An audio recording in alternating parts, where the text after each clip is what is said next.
Hello everyone. Tonight we're going to be talking about comparing fractions. Okay? Now when we compare fractions, we're going to try to figure out which one's bigger, which one's smaller, or are they equivalent? So in order to do that, you'll need to know a few rules. There's one main rule and then there's an exception to the rule.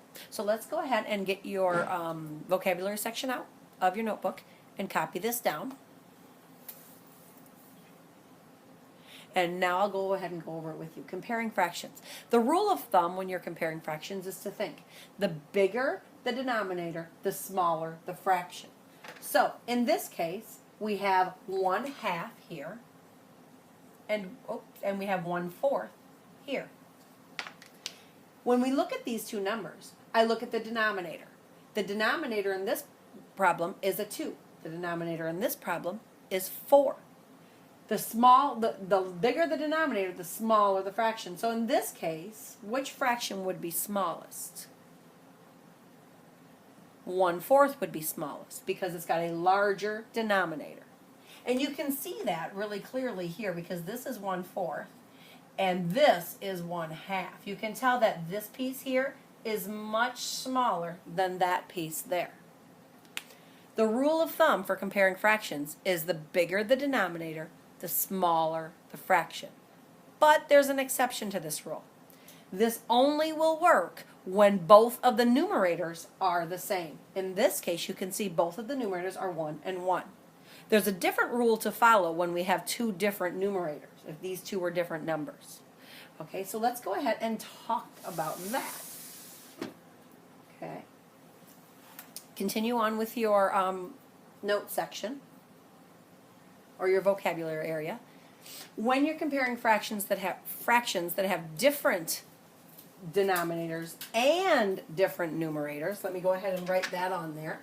Comparing fractions with different denominators and different numerators.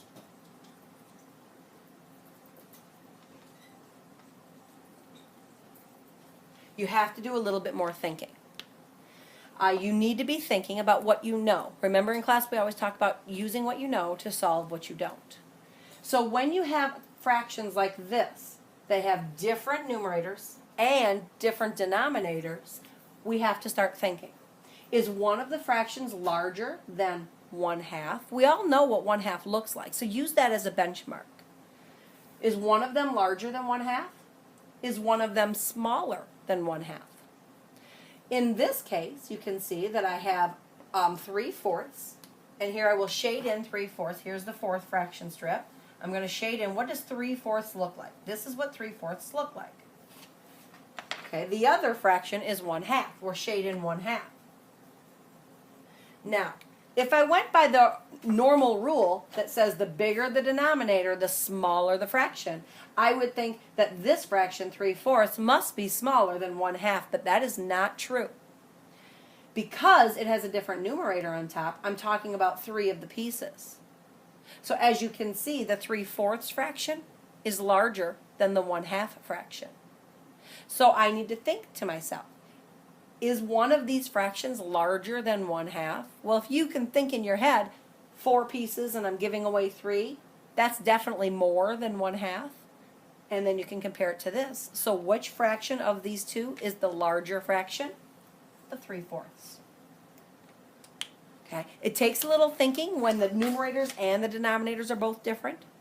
But if the numerators are the same and the denominators are different, then it's pretty cut and dry with the rule that I said about the bigger the denominator, the smaller the fraction. Let's go ahead and have some practice ones on these. So flip to the practice section of your notebook. Okay. It is your turn. I want you to go ahead and circle the fraction that is larger. Make sure you get the one that's larger and not the one that's smaller, okay?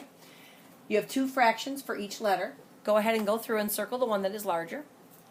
And think about the rules that I gave you. If you don't remember, go back into your book and take a look at the rules and double check them. Okay? And then any questions that you have, of course, write those down. We'll discuss those in class. Have a good evening.